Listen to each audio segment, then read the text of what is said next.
আপনারা ইতিমধ্যে শুনেছেন, গতকালকে আমরা জানিয়ে দিয়েছি আজকে বেলা ৩টে থেকে যারা সংরক্ষিত মহিলা আসনে প্রার্থী হতে ইচ্ছুক, যারা দলের মনোনয়ন সংগ্রহ করে যেটা জমা দিয়েছেন, তাদের সাক্ষাৎকার অনুষ্ঠান হবে।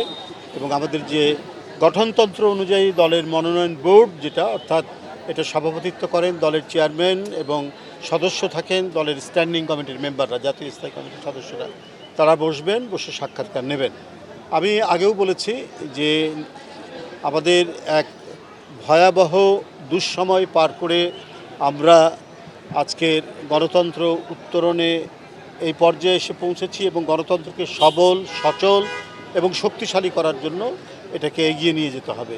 সেই ক্ষেত্রে মহিলারা যে অবদান রেখেছে বিগত 15-16 বছরের আন্দোলনে, 17 বছরের আন্দোলনে, নিঃসন্দেহে তাদের সেই অবদানকেও মূল্যায়ন করা হবে।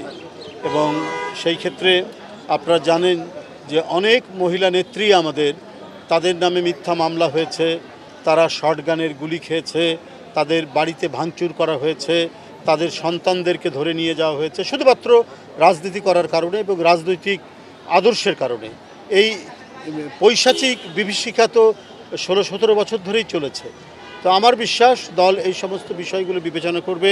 পাশাপাশি সংসদে কথা বলার জন্য এবং আইন প্রণয়নের ব্যাপারে যে জ্ঞান থাকা দরকার, যে শিক্ষা থাকা দরকার, এই সব বিষয়গুলোও এখানে বিবেচিত হবে বলে আমি মনে করি। তো সব কিছু বিবেচনা করেই আমাদের যে মনোনয়ন বোর্ড তারা চূড়ান্ত করবেন মহিলা সংসদ সদস্য কারা হবেন সে বিষয়টি তারা চূড়ান্ত করবেন এবং যথাযথ মূল্যায়ন হবে বলে আমি বিশ্বাস করি। আজকে কোন বিভাগ? আজকে হবে রংপুর বিভাগ, রাজশাহী বিভাগ, খুলনা বিভাগ, বরিশাল বিভাগ, ফরিদপুর বিভাগ, 5টা বিভাগ আজকে।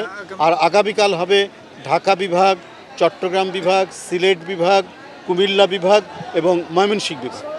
না, বসবে জেলাওয়ারি বসতে পারে, মানে এটা এখন কিভাবে বসবে আমরা সব ঠিক রেখেছি। এখন বোর্ড যেভাবে বলবেন সেভাবে ডাকবে আর কি। এখন এক্স্যাক্টলি আমি জানি না স্ট্যাটিস্টিক্সটা, মানে 400-র মতো তো হবেই, কম বেশি হতে পারে।